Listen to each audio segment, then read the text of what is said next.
Lieutenant James Kwan adjusted the strap on his gear pack, shifting his weight from foot to foot as he stood at the airlock. The circular doorway hissed open, revealing the delegation from the Lorenth Republic. James had seen aliens before, but the Lorenth always managed to surprise him. Tall, slender, and almost translucent, their metallic-sheen skin shimmered in the station's light. One of them stepped forward, a woman, at least judging by Lorenth standards, and glanced around the reception area. She held her head high, her dark eyes surveying the room as though every detail mattered. For a moment, her gaze landed on James. He felt like she could see straight through him. "Welcome to Echo Station," James said, stepping up. "Lieutenant Kwan. I'll be your liaison while you're here." The woman nodded. "Naya Kryla, diplomatic envoy of the Lorenth Republic." Her voice was calm and precise, each word carefully chosen. "I trust your accommodations are ready." "They are," James replied. "I'll show you to the living quarters." As they made their way through the station's corridors, Naya walked with measured grace, her stride silent and deliberate. James couldn't help but notice the way she avoided brushing against him, as if even the smallest contact would be too much. "Do you always keep this place so dim?" Naya asked, glancing at the corridor's subdued lighting. "It's more efficient that way," James explained. "Keeps the power systems stable during peak usage." "You get used to it." Naya didn't respond immediately. Instead, she studied the soft glow panels lining the walls. "I suppose humans would adapt to it quickly." "We adapt to a lot of things," James said lightly. "It's what we do best." She glanced at him out of the corner of her eye. "So I've been told." After showing her to her quarters and ensuring she had everything she needed, James gave a brief explanation of the station's layout. Naya listened, her expression unreadable. Once he finished, she turned to him and asked, "And what is it you do here, Lieutenant Kwan? Besides escort visitors and give tours?" "I handle logistics," James replied.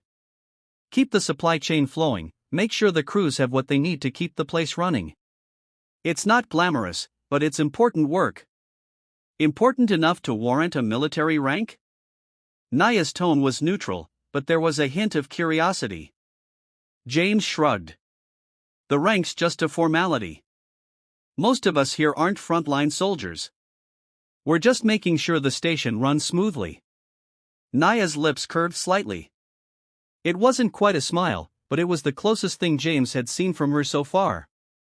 "Perhaps that's what makes it so fascinating. You do everything differently than we do." "How so?" he asked. "Your approach to organization. Your willingness to improvise. Even your use of language, it's all," she paused, searching for the right word. "It's all so flexible." James chuckled. "Flexible's one way to put it. Some might call it winging it."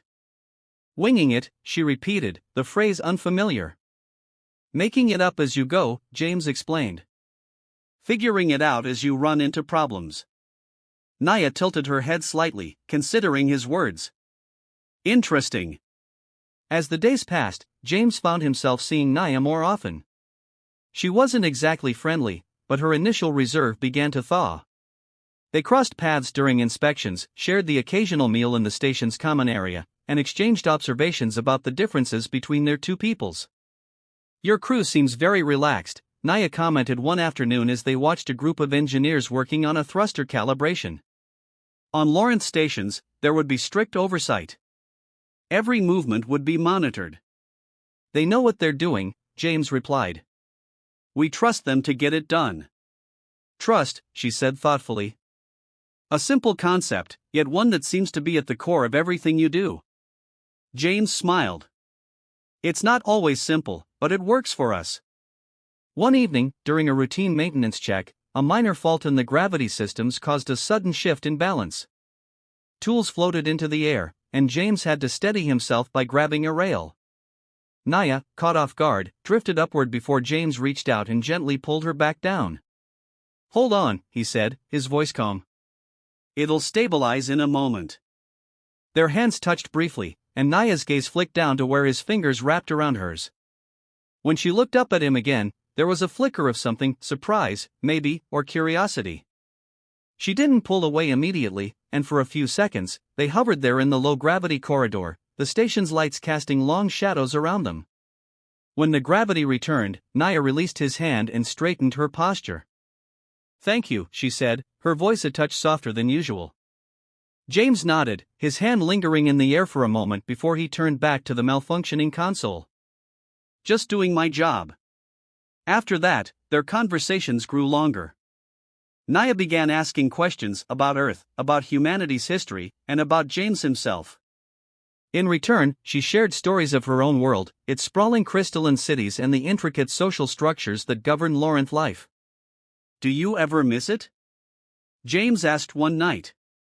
They were sitting near a viewport, watching the stars drift by. "I do," she admitted. "But it's also why I'm here. I need to understand why humans act the way they do. My people," she hesitated. "We've always kept our distance. But I think that's because we've never really tried to know you." James leaned back, resting his hands behind his head. "Getting to know us might be dangerous. We can be a lot to handle." "Perhaps," Naya said with a faint smile. "But perhaps it's worth it." Naya paced the length of the observation deck, her metallic blue reflection distorted by the reinforced glass. The stars beyond seemed still and endless, yet her thoughts raced. It wasn't the first time she'd been assigned to monitor a human station, but Echo Station was unlike any she had visited before. The crew, the culture, the sheer unpredictability, it was also disorienting. The sound of boots on metal flooring caught her attention. She turned to see James stepping into the deck, his hands in his pockets. "Can't sleep?" he asked, stopping a few steps away.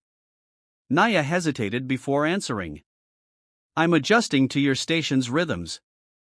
The cycle here is shorter than what I'm used to." James nodded. "Yeah, that threw me off at first, too. Took about a month to get used to the lighting schedule and the shifts. Coffee helps." He leaned against the wall and studied her. "But you don't drink coffee, do you?" "No. We process stimulants differently," she replied, her voice careful. "Our biology." "Yeah, I remember the briefing," James interrupted. "No caffeine, no alcohol, no chocolate. Kind of a shame." He grinned. "But at least you've got those fancy nutrient bars. Better than anything we get in the mess hall." Naya tilted her head. "I wouldn't know. I haven't tried your mess hall's offerings yet. That's probably for the best." James chuckled. "But if you're curious, I could show you around tomorrow. You know, just so you have all the facts." "Are you suggesting that I conduct research on human dietary habits?" she asked, her tone more amused than accusatory. James shrugged. "Sure. Why not? You're here to learn about us, right?" She studied him for a moment. There was something different about James. He wasn't just polite, he was genuinely curious. Most humans she'd met had been cautious around her kind, treating her like a delicate artifact or a ticking bomb. James, however, approached her like she was normal. "I suppose it couldn't hurt," she finally said. "But I doubt it will provide much insight into interspecies relations." "Maybe not," James agreed, "but it might be fun." The next day, Naya followed James to the station's modest mess hall. It was a utilitarian space, the kind of place where function clearly trumped form. A few crew members sat scattered at the tables, their conversations blending into a quiet hum. James grabbed a tray and nodded toward the serving line. "Welcome to the culinary heart of Echo Station," he said, his tone half-joking. "We've got powdered eggs, rehydrated stew, and my personal favorite, mystery casserole." Naya raised an eyebrow. "Mystery casserole?" James smirked. "It's better if you don't ask." She watched as he selected a few unidentifiable dishes and grabbed a small cup of what he called station coffee. They sat down at a corner table, and James pushed the tray toward her. "Pick something. Worst case, you hate it and never try it again." Naya hesitated, then pointed to a small, squishy cube that James had referred to as dessert. He slid it onto a plate and handed it to her.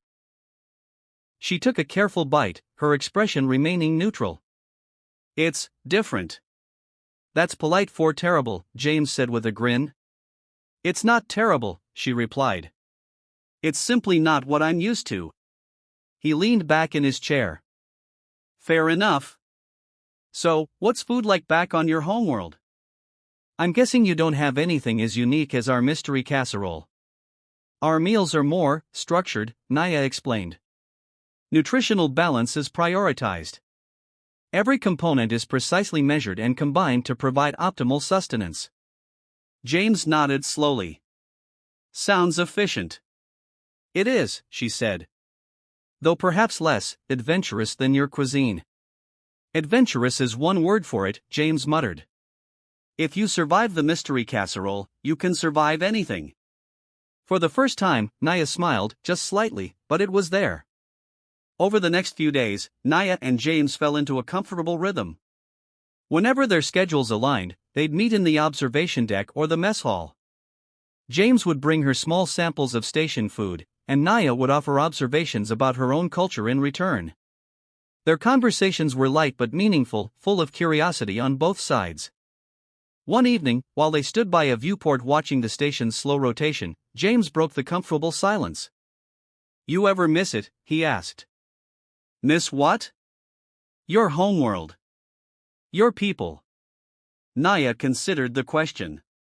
I miss aspects of it. The familiar landscapes, the predictable cycles. But there are parts one don't miss. The rigid expectations. The lack of spontaneity. James glanced at her. Sounds pretty different from life out here. It is, she said. But that's why I volunteered for this assignment. I wanted to understand you, to see why humans are so unpredictable.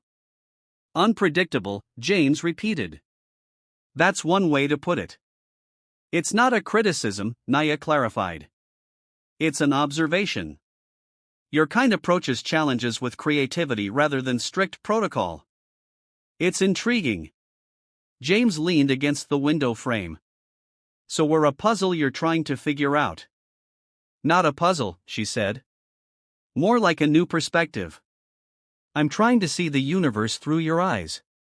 And how's that going? He asked. She looked at him, her metallic blue skin catching the faint light of the stars. Better than I expected. James grinned. Well, if you've got questions, I'm happy to help. I mean, I'm no scientist, but I know a thing or two about being human. Naya tilted her head. Then tell me something. Why do humans value companionship so highly? He blinked, caught off guard by the question. Companionship? Yes, she said. Your kind seems to form connections so easily, friendships, partnerships, families. Even here, in a place so far from your home, you bond with one another. Why is that? James thought about it for a moment. I guess it's because we don't like being alone. Life's tough enough without having someone to share it with. We help each other through the hard times, celebrate the good times. It's just better that way. Naya nodded slowly, as if she were storing the information away. I see. Their conversation drifted to other topics, but James noticed the thoughtful look on Naya's face. It was clear that her perception of humanity was shifting, bit by bit. She still held on to some caution, but her curiosity was starting to outweigh her reservations. And for James, the more he learned about Naya, the more he realized how much they shared despite their differences. As they stood together in the observation deck, watching the stars blur past, he felt a strange sense of camaraderie. It wasn't just the novelty of meeting someone from another species, it was the start of a genuine connection. In that moment, they were just two people in the vastness of space, learning to see each other as more than just alien and human. They were, in their own quiet way, becoming friends. James glanced at his reflection in the small mirror on his locker door, tugging at the zipper of his uniform jacket. He was stalling, he knew that. Naya had invited him to her workspace, a first since her arrival at Echo Station. He didn't know exactly what she wanted, but there was a nervous excitement in her voice when she asked him to come by. He adjusted the collar one last time before heading out. When he arrived, Naya was standing by a large, semi-transparent console filled with flowing, holographic scripts in a language he couldn't read. Her expression was calm, but her shoulders seemed a little less stiff than usual. "I'm glad you came," she said without looking up. "I need your assistance." "Of course," James replied, stepping closer. "What's the project?" Naya turned and gestured at the console. "I've been reviewing your station's maintenance protocols, and I noticed a gap in the resource allocation models. Specifically, the way you track atmospheric stabilizer performance over long periods." James leaned forward, trying to make sense of the swirling data. "You're saying we're not accounting for wear and tear properly?" "Essentially, yes," Naya said. "Your logs focus on immediate output but don't project degradation rates over extended timeframes. I believe there's a more efficient way to distribute resources and minimize downtime." James nodded slowly. "Makes sense. What's your proposal?" "I need access to some of the older data archives," she said, her tone measured. "With that information, I can create a model to better predict when parts need replacement." "Sounds good, but those archives are off limits to most personnel," James replied, scratching the back of his head. "Even I'd need special clearance." Naya's lips pressed together, her usual calm demeanor faltering for just a moment. "I understand. Still, without that data, any improvement to the system will be limited." He studied her for a long moment. "So, you're asking me to bend the rules a bit?" "I'm asking you to help improve the station's efficiency," she replied, meeting his gaze steadily. James exhaled and folded his arms. "You've got a point. All right, let me see what I can do." Later that evening, James returned to Naya's workspace carrying a small, encrypted data pad. He handed it to her with a half smile. "There you go. Just don't tell anyone where you got it." Naya raised an eyebrow. "You obtained this faster than I expected. What can I say?" "I'm resourceful," James replied, leaning against the console. "What exactly are you going to do with it?" "I'll integrate the older data into my model and cross-reference it with your current performance logs," Naya explained. "If all goes well, I'll have a preliminary projection by tomorrow." "Sounds good," James said. "Anything else you need from me?" "Not at the moment," she said, turning her attention back to the holographic console. "But thank you. I appreciate your help." James hesitated before leaving. "Just curious, why's this so important to you?" Naya paused, her hands hovering over the glowing display. "Because if I can show that our combined knowledge creates better outcomes, it could help shift the way my people see yours. It's not just about fixing an efficiency gap. It's about changing perspectives." James nodded slowly. "Fair enough. Let me know how it goes." Over the next few days, Naya and James worked closely on the new model. Naya would call James in for second opinions, and James would offer suggestions based on his practical knowledge of the station's systems. Their collaboration was surprisingly seamless, each bringing their strengths to the table. "You've got a knack for troubleshooting," Naya said one afternoon as they examined a new set of data. "Years of experience," James replied. "That, and a lot of trial and error." "Trial and error," she repeated. "Another uniquely human approach." "It's how we learn," he said. "You try something, it fails, you try something else. Eventually, you figure it out." Naya tilted her head. "My people prefer certainty before proceeding. But I see how your method has advantages." James chuckled. "Guess we're not as unpredictable as you thought, huh?" "You're still unpredictable," Naya said, a faint smile touching her lips. "But I'm starting to see that it's not necessarily a flaw." Their partnership didn't go unnoticed. Some of the crew whispered about how often James and Naya were seen together. Rumors spread quickly on a small station, and soon, the gossip reached the ears of the station commander. Lieutenant Kwan, Commander Harlow said one morning, calling James into his office. "What's this I hear about you spending so much time with the Lorenth envoy?" James shifted uncomfortably. "She asked for my help with a project, sir. I'm just providing technical support." Harlow narrowed his eyes. Is that all it is? James met his gaze steadily. Yes, sir. We're working on improving the station's maintenance protocols. It's nothing more than a professional collaboration. Harlow leaned back in his chair, studying him. Just remember, Quan, these alliances are fragile. One misstep could cause a lot of trouble. I understand, sir, James said. Good. Carry on, then. That evening, James found Naya in the observation deck, staring out at the swirling colors of a nearby nebula. She looked more pensive than usual, her hands clasped behind her back. You look like you're deep in thought, James said, stepping up beside her. I was thinking about what you said before, Naya replied without turning. About trial and error. What about it? He asked. It's not just a method of problem solving, she said. It's a philosophy. You don't fear failure as much as we do. You see it as part of the process. I think that's what intrigues me the most about your kind.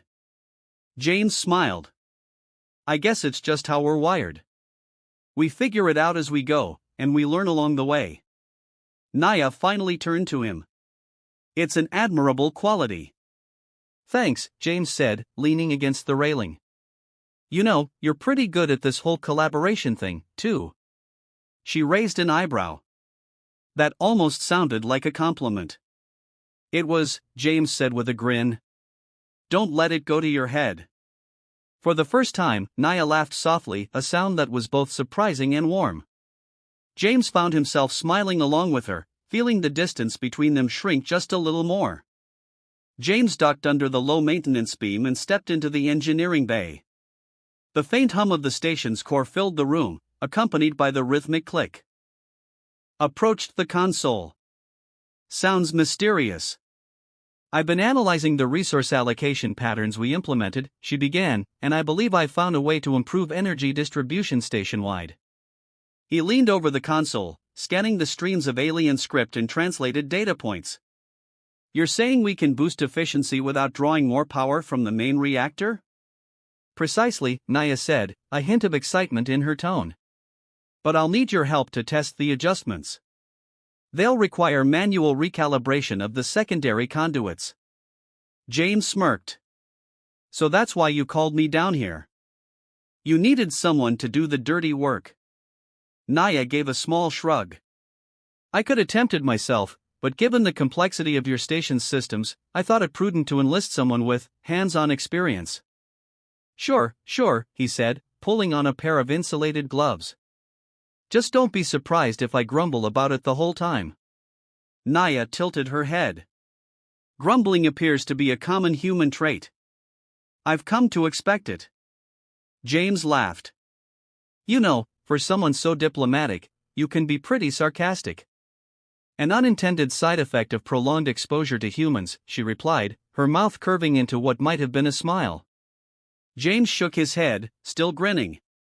All right, let's get to work. They moved through the station's lower levels, a labyrinth of pipes, panels, and cables that had accumulated decades of patches and quick fixes. Naya walked slightly ahead, her steps light and deliberate, while James carried a portable diagnostic scanner and a heavy-duty toolkit. Next junction's just down here, he said, gesturing toward a bulkhead. We'll have to reroute the flow to match your new configuration. Hope you've got the numbers right. I ran the calculations multiple times, Naya replied. But if you're concerned, we can verify them again before making any changes. James stopped and looked at her. You'd actually do that? Of course, she said. Precision is important. If there's any doubt. No, James interrupted. I trust you. Just wanted to see if you'd offer. Trust is not something I take lightly, Naya said after a pause. Thank you. Don't mention it, James said, crouching down to open the junction panel. Let's get this done before my shift technically starts. Hours passed as they worked side by side, exchanging tools and instructions in a seamless rhythm. James would point out subtle quirks in the station's layout, and Naya would adjust her calculations on the fly. Occasionally, they'd pause to trade observations about their respective cultures, small things, like how humans tended to name every piece of equipment, or how Lawrence society celebrated achievements with intricate light displays rather than feasts. You mean you've never had a barbecue? James asked at one point, incredulous. No, Naya replied, studying a power coupler.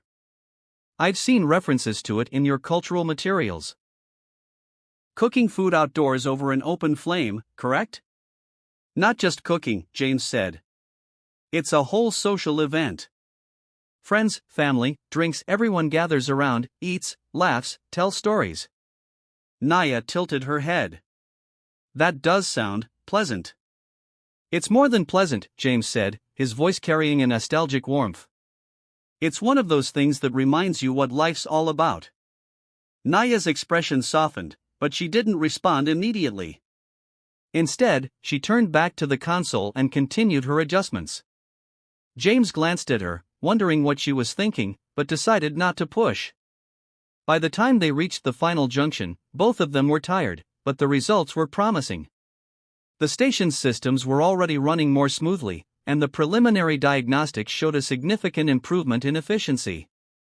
You were right, James said, leaning against the bulkhead. This setup's working better than anything we've tried before. Naya nodded. I'm pleased the effort was worthwhile. And I must say, your knowledge of the station's systems was invaluable. Just doing my job, James said with a shrug. But you've got a knack for this. Maybe you should stick around and help out more often. Naya looked at him, her expression thoughtful. You may be joking, but the idea isn't entirely without merit. Working together has been productive. Glad to hear it, James said, giving her a small smile. Let's head back and run a final diagnostic. If everything checks out, I'll buy you a coffee. Well, something caffeine-free, I guess. I'll hold you to that, Naya said, and for the first time, there was a hint of genuine humor in her voice. James leaned against the railing of the observation deck, arms folded, watching the faint trails of starlight shift as the station rotated. He heard the faint click of boots behind him and turned to see Naya walking in, her silhouette outlined by the soft glow of the corridor lights. She looked different tonight, her usual composure seemed to have softened, replaced by something quieter, more reflective. Couldn't sleep again, he asked, his voice low. No, she replied simply, stepping up beside him. It's been a long day. James gave her a side glance. What happened? Naya hesitated, running a hand over the smooth metal railing. My superiors sent a message. They've reviewed our progress, our collaboration. Let me guess, James said, raising an eyebrow. They're not thrilled about it? Thrilled would not be the word I'd use, Naya admitted. They acknowledge the results, but they view our methods as unconventional. Risky. James sighed.